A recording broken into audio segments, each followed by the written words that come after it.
Russia now has schools designed intentionally to raise monarchists. They are, in fact, being serious with their intentions in raising new young zarists. They are doing so on purpose, they are doing so openly, and they are succeeding. In the words of Zurab Chavchavadze, the head teacher of St. Basil the Great School, we are raising a new elite here. The students will be morally sound. Is that even legal? Can we say that? Is that something that's acceptable in the moral world today? But that's what Chavchavadze says. They will be religious. Ooh, I know I'm sending shivers down the spines of plenty of people out there. They will be intellectual and patriotic. And they will have every chance of getting into power. Look at what the Russian people did with Lenin, Stalin, Putin. As soon as someone is in power for a few years, they become sacred. The Russian people strive for a monarchy. The Russian soul is monarchic.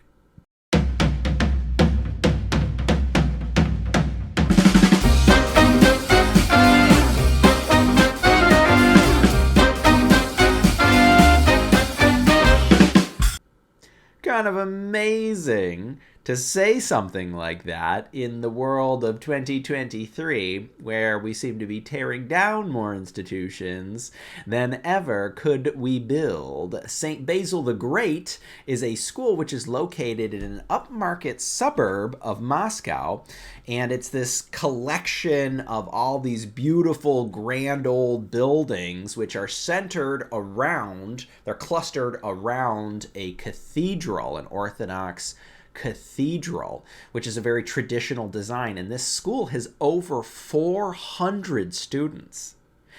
And they are intentionally, blatantly monarchistic. They're outwardly monarchistic. They are intentionally, unabashedly monarchistic, and they are intentionally attempting to raise up a new class of royalty who will help usher in the return of the king in Russia.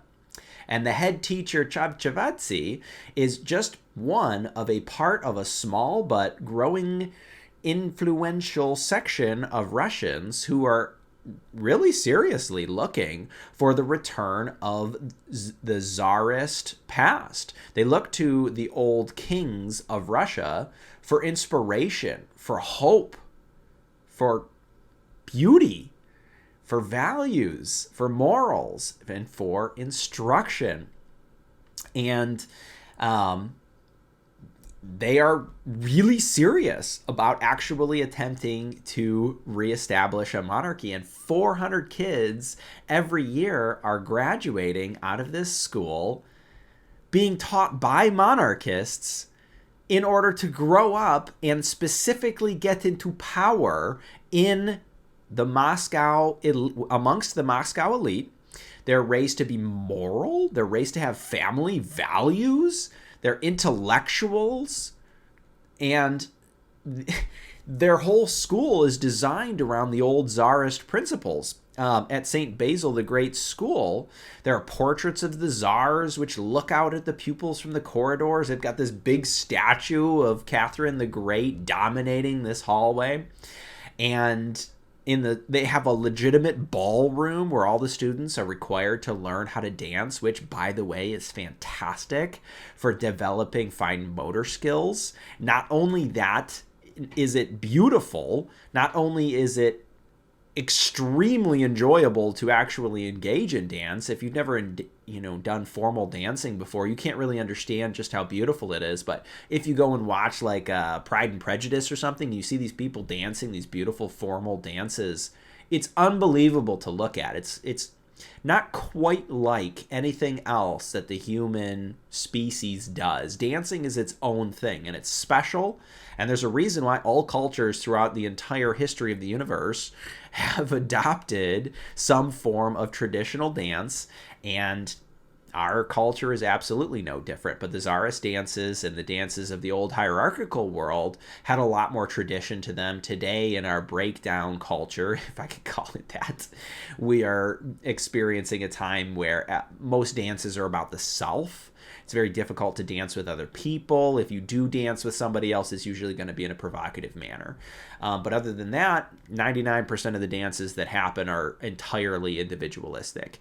But in the old systems, these dances were a combination of, maybe even up to like 100 people sometimes even bigger, sometimes 20 people, but they would interlock with each other like gears. And it was like watching, I don't know how to describe it, the dancing of the stars in the heavens, but all condensed into a small, 4.5 minute window. It's pretty amazing to look at, especially if you can get like a vantage point and you can see a traditional Slavic or European or a lot of these other like really traditional hierarchical dances take place. It's really beautiful. I mean, it's like watching a time lapse of a flower blooming in the morning and then closing in at night. I don't know how to describe it, but it's really cool.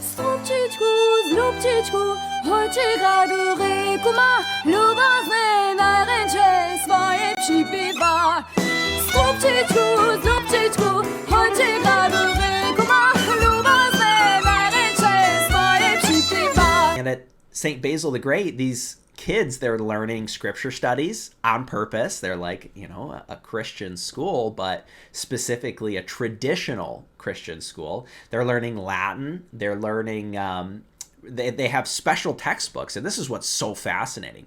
Their textbooks were specifically commissioned on purpose in order to avoid the positive view of much of the Soviet period, which is given by the standard Russian textbooks.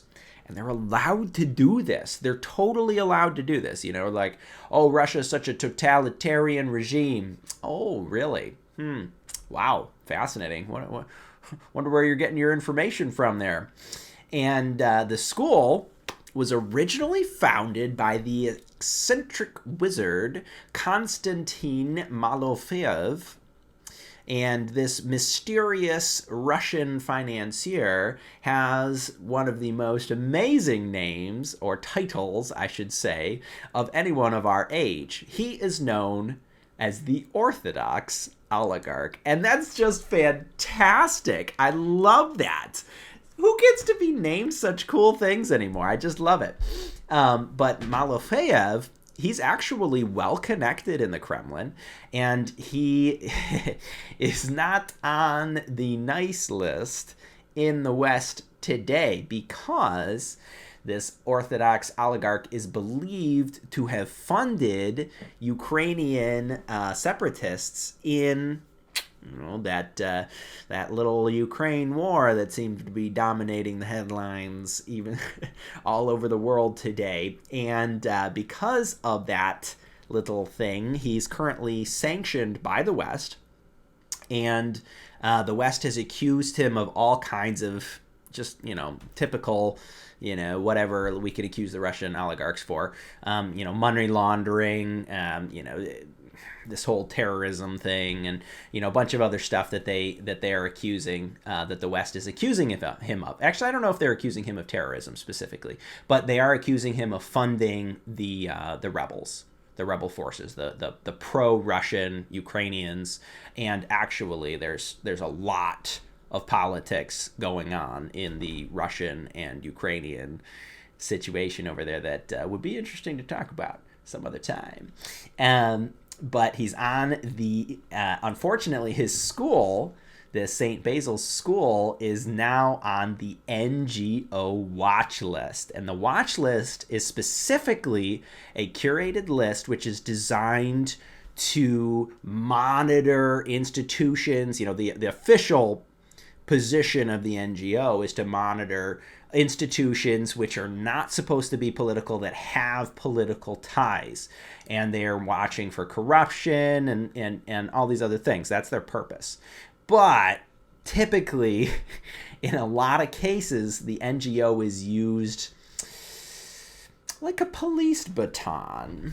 So, however you would imagine that being used, that's pretty much how the NGO is used in a lot of cases. It's designed to target specifically an ideologically anti-Western institution. They're sort of like an arm of the CIA, which is designed really to protect Western interests. So we shouldn't be surprised that the NGO would have this particular opinion about something like St. Basil the Great School, because everything that St. Basil the Great School stands for, the West opposes. Every single thing that they stand for, every one of their values, the West is seeking to destroy. In fact, actually, the mission statement of this school goes, "The foundation of St. Basil the Great sees its main goal in the implementation of charitable and educational activities aimed at creating a favorable spiritual and moral environment in Russian society, in strengthening traditional family values." Wow. "And in the growth and development of the younger generation. In realizing its strategic goal, the Foundation has found a faithful ally in the Russian Orthodox Church." The NGO who put St. Basil's on its watch list specifically decries it for 3 reasons. And the first is that it was founded by somebody the West doesn't like. Nobody likes the Russian oligarchs, so you're on your watch list automatically. Doesn't matter what good you do, you're on the watch list. Too bad. Forget it. The second is that the NGO views St. Basil's as a bastion of anti-Western conspiracy theology, specifically orthodoxy versus Western decadence. And that's an absolute fact. This school decries the evil, immoral actions going on in the West today. And no place else in the world is this really happening to this degree. In some of the other BRICS nations, yeah, this is going on, but to this level, and that's serious, it's a really big deal. And the third reason why the NGO decries St. Basil's is for whitewashing backgrounds. Don't know what that means, but I think it refers to the telling of history from a Tsarist perspective as opposed to a Soviet leftist perspective. That's what I think that they're meaning there. I don't really know, but then they're also accusing St. Basil's Foundation, because remember, this whole thing is a charity. The whole thing is a charity run by the Orthodox oligarch. But they're accusing this school as being a money laundering front, which I don't know if he's laundering very much money. This is a very expensive thing that he puts on, but whatever. It's the word of the NGO versus the word of the Orthodox oligarch. Do you know? Because I sure don't. But I have an opinion, which I'll keep to myself. Constantine, in an interview with The Guardian in 2017, on the eve of the 100th anniversary of that bloody Bolshevik battle, revolution, the slaughter, the massacre of Russia, Constantine said, the school is meant to function as an Orthodox eton, which will prepare the new elite for a future Russian monarchy.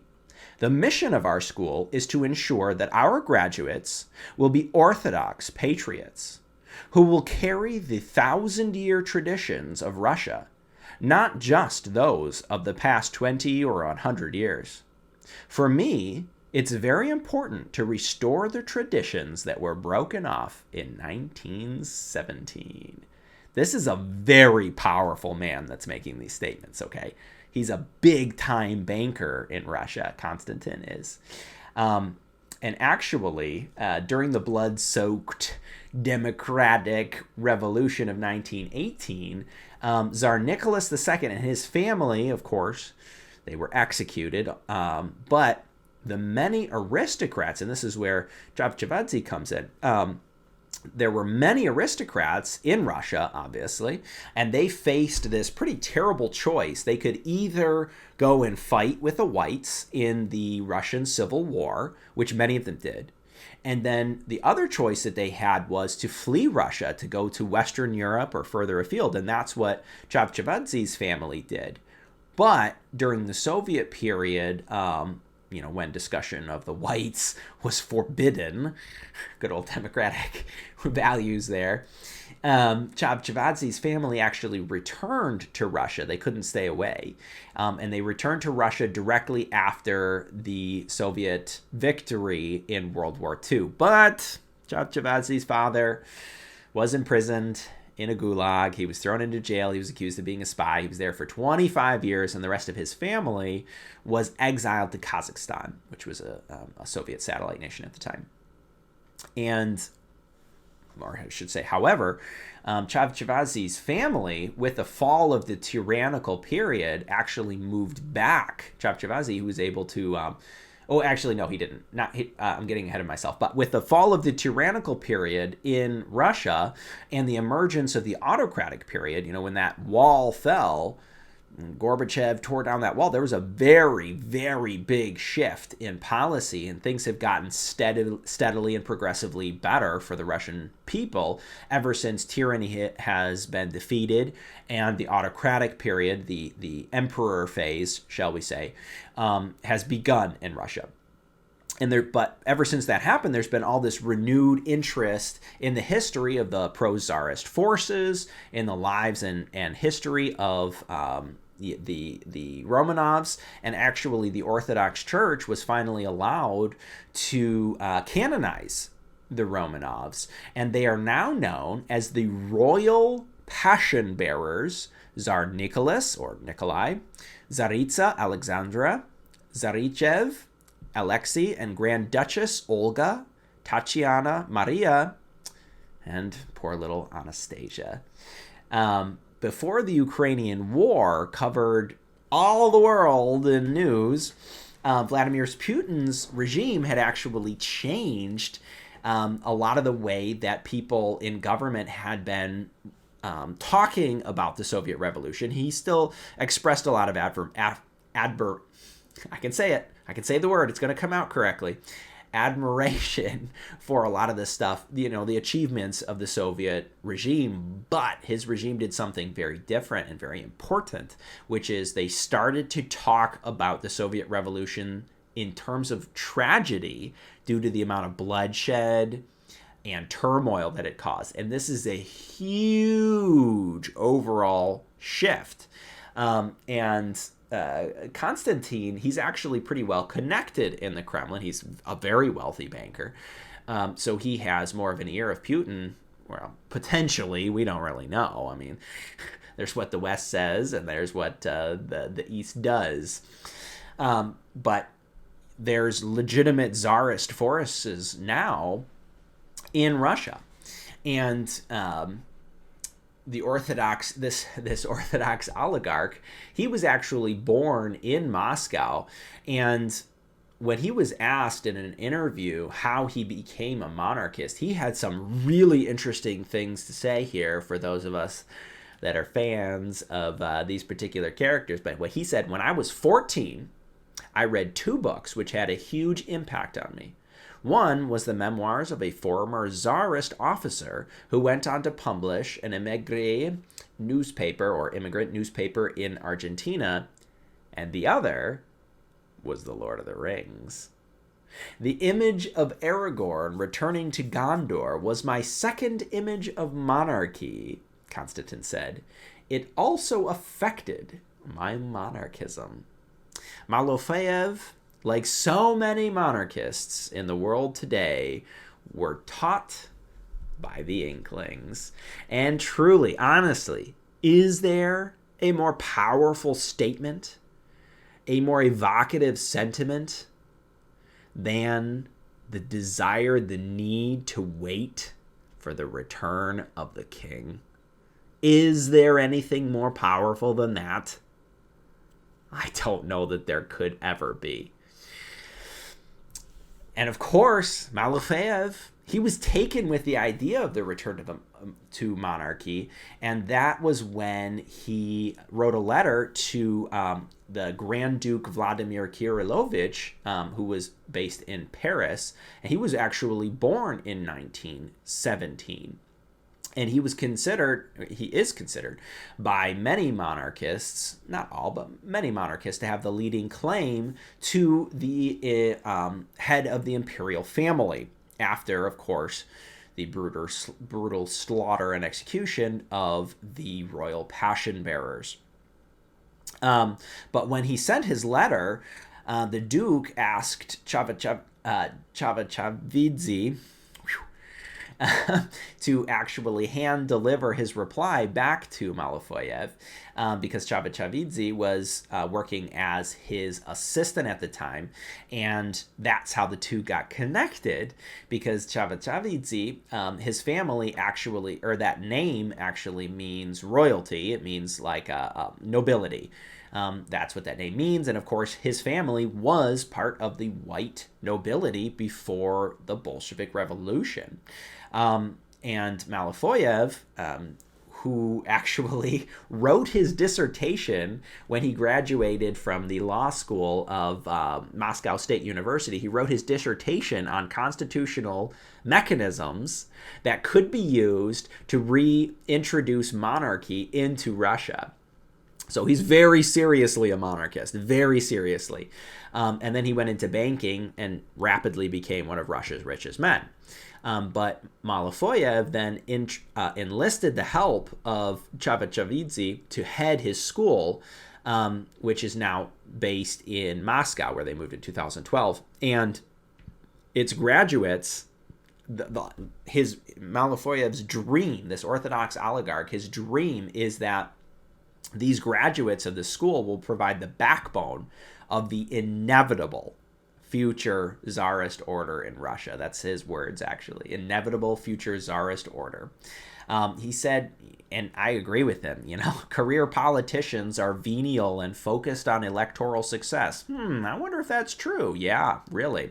While monarchs can rule without the dirty business of politics intervening. And he claimed, and I don't know if this is true, I don't have any way to independently verify this, but he claimed that surveys are now showing that the number of Russians that want to return to monarchy has risen from 15% to 25% up in the past 15 years or so. But, kind of astonishingly, it's the NGO's fault that I found this school in the first place, because I wanted to find if there were any traditionist schools in the world, any bastions of traditional thought, and this is how I came across this one, even though they have a very negative view. But the reason that I found it is because of what the NGO had to say about St. Basil's.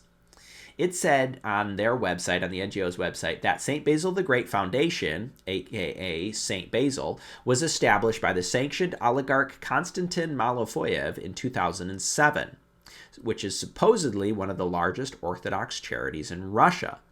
St. Basil has lobbied for various, and this is the word, this is the reason why I found it, traditionalist causes in and outside of the country, as well as having built a school with religious and czarist flavors. So on this monarchist channel, this Orthodox monarchist channel, this school is going to be on my radar. I've got to find this. And I am thrilled to pieces that I did, because he is so brilliant. He understands what it takes in order to actually make a difference. The left understands this. The right is so dumb. Like, they just don't get it. They have no idea. Most of the right, not all of the right. There's plenty of the right that understands it. And plenty of people are talking about it all the time. But Democrats understood this a long time ago, that if you get the kids, you win.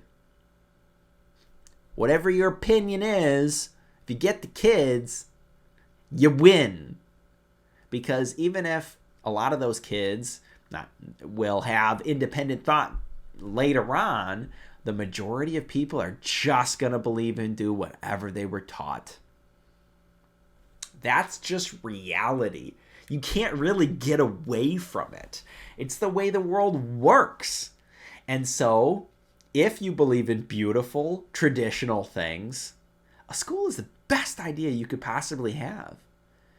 The Russians are going to have a monarchy if they keep this up. They're literally, intentionally raising Russian nobles.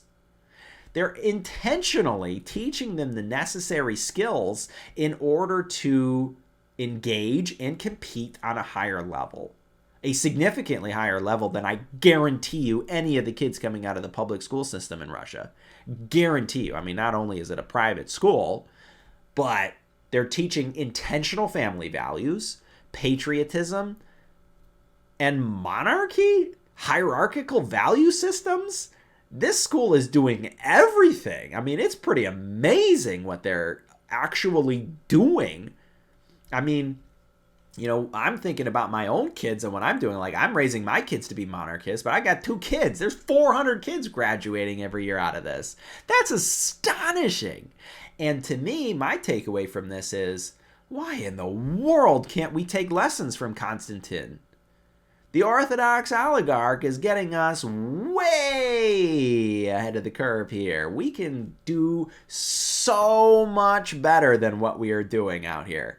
We can raise kids to have traditional family values. We can raise kids to believe in the nuclear family, to believe in traditionalist principles. We can teach our kids the 3 kingly laws. We can do a better job. And it's so hard, but important. Thought I was going to say it's easy. It's not easy. I understand. There's nothing harder than the raising of children because it feels like the whole universe is resting on you. The whole future of the mankind is resting on your shoulders when you're raising kids. But nothing is more important, and very few things, possibly nothing, is more rewarding than the proper rearing of children. Thank you guys for listening. We can absolutely raise up a generation of Orthodox monarchists or Christian monarchists in the United States of America. We can take lessons. We can do better. We absolutely can. Tremendously appreciate you guys watching this. If you could drop me a like, that'd be super helpful. If you found this video to be interesting, if you stayed with me all the way to the end here, wow, pretty amazing. You're smart. Clearly, obviously, drop me a sub too. That'd be amazing. You know, follow for more monarchist traditional values. You're going to learn something on this channel. Love you guys. You're awesome. You're super ahead of the curve already just by being on this channel. Anyways, stay strong out there, and I'll catch you all next time. This has been the Traditional Press Podcast. Thank you for listening, and tune in next time for more traditional ideas and exploration of the why behind the what.